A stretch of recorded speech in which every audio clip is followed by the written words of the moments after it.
Hi, I'm Steve Howard. Many of us are taking far more photos today than we ever thought we would, and are looking for new and better ways, more interesting ways, to share them with our friends and family. Well, I wanted to show you tonight how you can do it with a free app that comes built into Windows called Microsoft Photos. Now, you may be used to Photos for saving your photos in, but I want to show you how you can also use the Microsoft Photos to create a fairly interesting slideshow. It does have some shortfalls, but for free, it has a lot of kind of interesting features. And let's dig in and show you what there is. First, of course, we'll have to go down and load it, whether you have a shortcut for starting it or you click your photos in your app and it will come up like so. I have several previous projects. You notice it's really aimed at the photos, hence the name Microsoft Photos. People, folders, albums, previous video project. Yes, it is a video editor too. But we want to go over here on the right-hand side to where it says New Video. And we're going to click Open. And we're going to say a new video project. You can also, let me explain, automatic video, where you can have it automatically take all your photos and clips and assemble it together how it thinks it should be and time it to music. But it will continually change the length of each of your slides to make it fit your music. And I personally don't really like to use that. So what I do is I go to a new video project, and that's what we're going to do tonight. Then when it comes up, you're going to name your video. What are we going to call it? Let's be real creative, and we'll call it tonight's slideshow.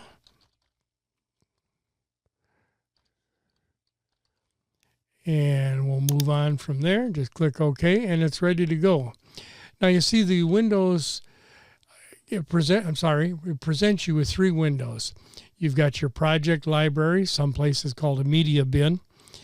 On the right, you also have a window that is where the preview is as you're scrolling through your show, or to see just exactly what you have in the window and know where you're working at. Down at the bottom is a storyboard where each of your photos and clips will go in the order that you want to place them. We'll use this plus sign over here on the left to add our clips. Now we'll add both still photos, and yes, you can even add video clips to your show to add a little bit of motion to it if it fits in the particular story you're trying to tell with this group of photos. It's kind of interesting. So let's go add some photos, and there's three choices you can make from this PC, which means you can go out and find a folder and grab your photos that you want to add. From my collection, which is from collections that are built inside of the Photos app itself. I don't use photos in that way, so I don't have any. Or from the web, let you go out and grab some photos that you know the locations of out on the internet. We're going to use from this PC tonight. And I've got a folder set up with a bunch of images I've imported in there. I'm just going to grab a few of them here just to use.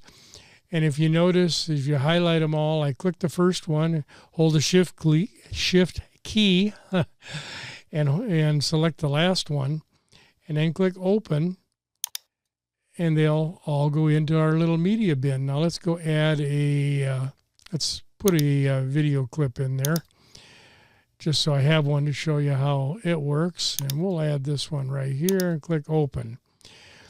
Now when they're in this bin, you can pick them one at a time and drag them down, and they'll go in any order that you want them to. You can remove this photo. I'm just right-clicking to remove it because I want to show you a faster way to do it. And as you go into your media bin here, you can see all of the pictures, including the little video clip. Video clips are marked with the little play button, if you will, here on the side. Plus, it gives you the file name, so you know kind of where you're at. I'll click on the first one up here, noted by the little green check mark here in each window. I'm going to hold the Shift key down again and click the last one, and you notice all of them got highlighted. I'm going to then drag and drop them down there. Or let's do it another way. The other way you can do is just simple one click, and they all go down to your storyboard, all automagically, as they say here. It's kind of an easy thing to do. Plus, in your videos here, if you want to see these a little larger, you're presented with two selections. You can choose the large format, which shows you each of your clips a little bit bigger, but we're going to use this one tonight and just show you those. Over here, as I mentioned earlier, was the preview, and as you notice, you click play. This playhead will move as you go through here, and it'll show you where you're at in your video. Then we have slide timing, which means how long will each of your slides that you have here show. The default right now has been 3 seconds, but that's not really enough for me. I like them a little bit longer, so let's change these to 5 seconds. I'm going to highlight the first one, and I'm going to go all the way to the end. I want to skip the video there because that's got its own length, and I'm going to hold down the Shift key and click on the last. And then you'll notice all of them are selected, all the little green check marks telling you they're all selected. And all we have to do then is right click on one of them and see where it says duration. We click duration, and you can put it in here however long you want it. We're just going to stick with 5 seconds. For a slideshow, 5 to 7 seconds is kind of like an optimum time for each slide to be displayed. And you'll notice in each clip you have in here, the little icons in the corner. This simply tells you that it's a still photo. And over here on our video, you can see it's a little film strip there, letting you know at a glance that that's a video rather than a still photo. And here it says there is a soundtrack. It's got a volume part of that slide. Okay, after we've set the slide timing, I want to go over this little menu we've got here. First, we have the Add Title card, which does just what it sounds. It'll add a little title in front of, well, wherever you currently are at. Let me show you here. If you click on this, it will bring up a screen, and the color is editable. You right-click, and you can edit. Well, let's get rid of that ugly green background. Let's go to a little softer. Oh, that's a little too light. Let's just put orange. Get all kinds of creative with it. And that becomes your background. You can right-click on it, and it will allow you to edit the text. So if you want to put text over this, you can go to the upper box here and just click My Title. And by choosing one of these, it will set the style and the font. You can see all automatically. So you add your title here and then set your look by playing with these different styles that they've got set in here for you. Now this is a title card, and then you can change the location. Right now it's center, put it to the top, the bottom, right, left. You choose it, it's up to you. I'll just put it at the bottom, and then we'll click done. And it will produce a title card right where you were. Now this is a solid color, and if it's not where you wanted it to be, just hold the left mouse, go all the way to the front, and we'll put it at the front of the show. If you, the duration, we already covered, changing the duration of the slides. And next, this is text. Now, text in this context means you can set text and it will just go over where your current slide is at. Oh, let's just go back down to cartoon, and we'll click that. Except I was on that, so that's not.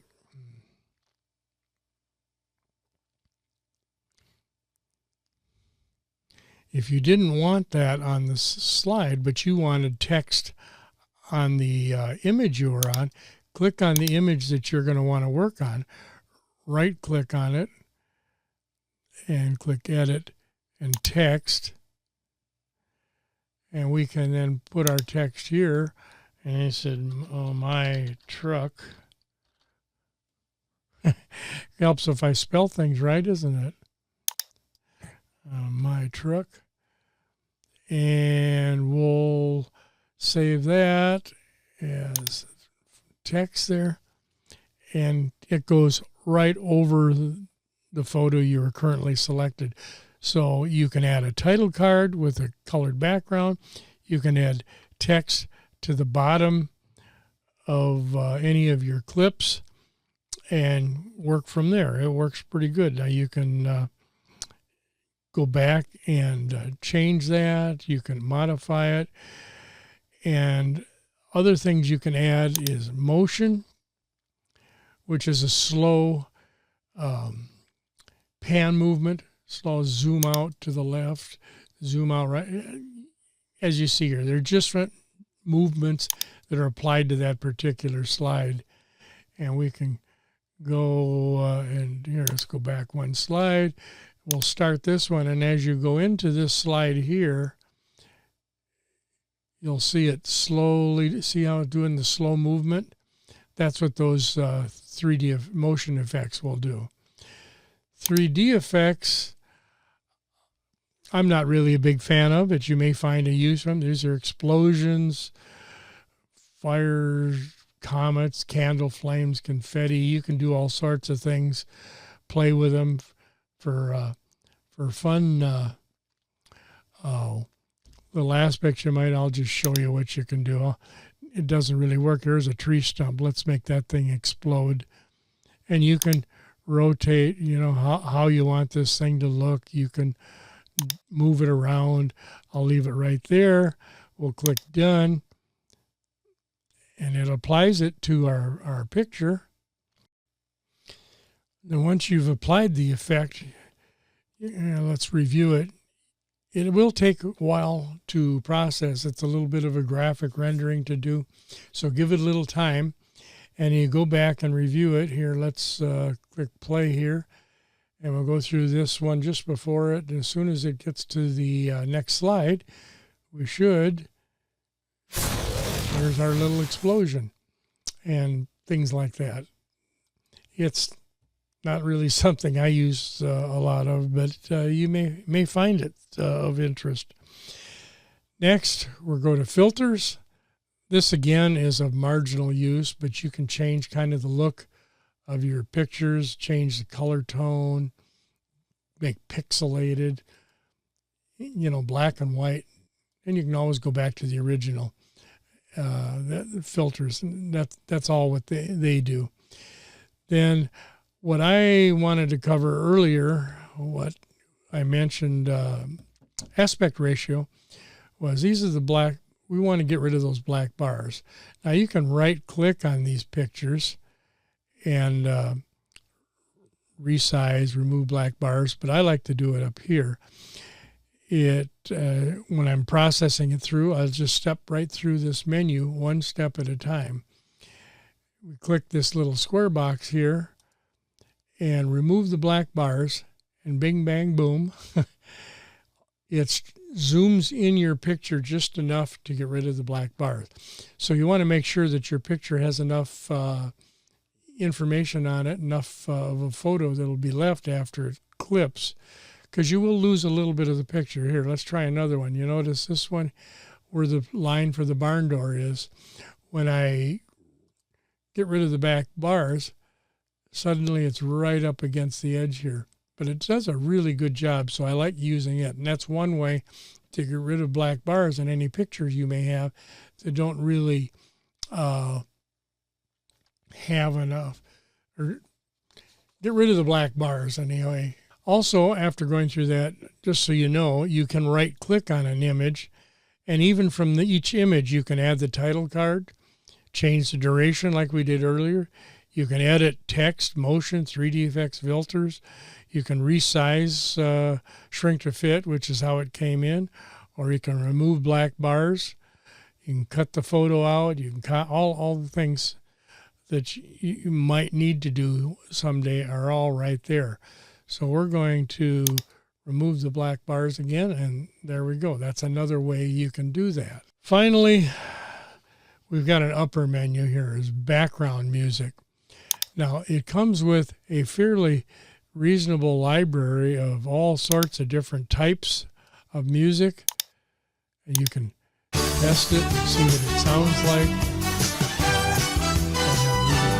Sound turned down here, but you can play that and add it to your soundtrack. But what happens if you've got a video with its own sound here? Well, if you want to listen to music and you don't want that particular slide, let's say it's as this one is, a bunch of background noise getting ready, engines running, you can click that icon and you can adjust its sound level down. Now it's for the entire clip. You can't do just a little bit of the clip and then turn it back up later. What you adjust this for is what you're getting that entire clip. So if you've got sound and you're in a video clip, and chances are you will, you can choose here to keep the volume up or keep the volume down to allow your music to play. Then custom audio will allow you to choose your own music track from different places that you have on your local computer. So you click here, I don't have any, but you would here just find the WAV file or MP3 or whatever soundtrack you happen to have that you want in there, your customized music, and it'll be added in just the same as the others. And finally, we've got this little, we won't finish the video just yet. I want to show you one more thing. Here's this little 3 dots. We can duplicate this project, make another copy of it so we can like change it. Let's say we have one with certain colors, or better yet, how about you have one slideshow that uses one particular piece of music, and then you want the same slideshow with a different type of music. This allows you to go in there, have 2 different slideshows without recreating it, each with a different piece of music. You can back up this project and save it, so it's there for the next time you want to come in and you just want to modify a thing. Themes are mainly for videos, so I'm not really going to get into those here, but if you got a video and you're throwing together a video, it'll throw kind of some special effects that are in mainly if you're doing video. Remember, we're actually using the video editor here, so it doesn't know what our outgoing plans are. And 16:9 landscape, this enables us to change the ratio of our project, but I strongly recommend you do most of them at 16:9. You'll have the best luck with it. Send feedback to Microsoft, individual settings. This just shows you the window settings and where you're at. It's pretty much standard stuff there. Click the arrow, go back to your photos. Then there's the finish video selection where you can choose your options. If you've got a hardware encoder, you can use that to help speed things up. But you can set your video in high, medium, or low quality. For the most cases, 1080p is what you should try for. That'll give you the best results on most computer monitors and TV screens. Then it will come up and ask you where you want to save it. Give it a file name here or just leave it as such. Click export, and then you can watch it through here. We'll pause this and come back when it's done. The amount of time these videos or slideshows take to complete was highly dependent on the number of photos you've got, how long your duration is, how strong your computer is. It can vary widely, all depend on your computer and photo size. As they say, your mileage may vary. Be back in a moment. And there we go. And when it's done, it automatically opens the video you created and begins playing it. As you can see, the playhead down here is going. There's my creative title called My Truck. And if I remember right, yeah, here it is. Now comes our big fireball. Kind of blow that stump up out of the way. And away it goes. Let me just shut this off. And there we go. And let's just play it safe. I'm going to back up this project. Choose a backup location. Again, pick where you want to put it. Click save. And it's going to back up, including the slides. Now, while that's doing that, let me talk about the cons with using Microsoft Slideshow, or Microsoft Photos rather, for your slideshow. For one thing, it's only for Windows, and for most of us that's not going to be that big of a deal. But the other thing that bothers me a little bit is you can't, hold on for the term here, you can't duck the audio. In other words, if I'm playing a music track here along the bottom and I come to this clip here that has its own audio, I can't drop one temporarily and let the other one play through, and then when it's done, redo it and bring it back up again. We can, as I showed earlier, you can only adjust your volume all the way up or all the way down for the entire length of the clip. It may not seem like much now, but there'll come to a point later on if you do a few of these slideshows where you wish you had that capability. And in some of the other slideshow tools I'll be showing here coming up, you can see how handy that feature can be. It certainly is one of the things that I really consider necessary. And to me then, finally, one of the biggest ones is there's no transitions. As you notice when we go through the slideshow, from title card to photo to photo to photo, it's just, here, let me play it here and you'll see what I mean. It just abruptly goes from one photo to the next. Boom, it's there. There's no soft dissolves into it. There's no what they call the Ken Burns effect, where it would slowly move the photo to make it look like they're actually moving a little bit. Small zooms where it starts small, gets big, anything like that. There are no transitions to allow you to soften the blow from going from one photo to the other. But that's it. That's the only three things I got going against it. The pros, it comes with Windows, it's free, it's probably already installed, and it does a fair job. And when you consider the price, it does an outstanding job. So hopefully you'll come back and let me show you what some of the other slideshow tools I've been looking at and use myself are like, and what they offer above and beyond what this one does. And then you can make your own choice. One tool does not fit all. What this may be all you care for and all you need. Between the title card and the text and the sound and adding music, that might be just fine for what you need. So hopefully that helps. If there's anything along these lines that you'd like me to look into and talk about, please comment below. Let me know. If you comment, I'll get an email mentioning that. I'd love to know what else you need to dig into, and we'll show you that. Whether it's slideshows, video, we're going to be digging into it all. I've got 2 or 3 more slideshow editors coming up. One more free one and another one that costs a little bit, but not an awful lot. Very well. That allows you to very easily and simply produce some very professional slideshows with all of the things that I complained about here are present in that one. So until then, please subscribe, click like below, give me the thumbs up as they say, and let me know how I can help you. Until then, see you later.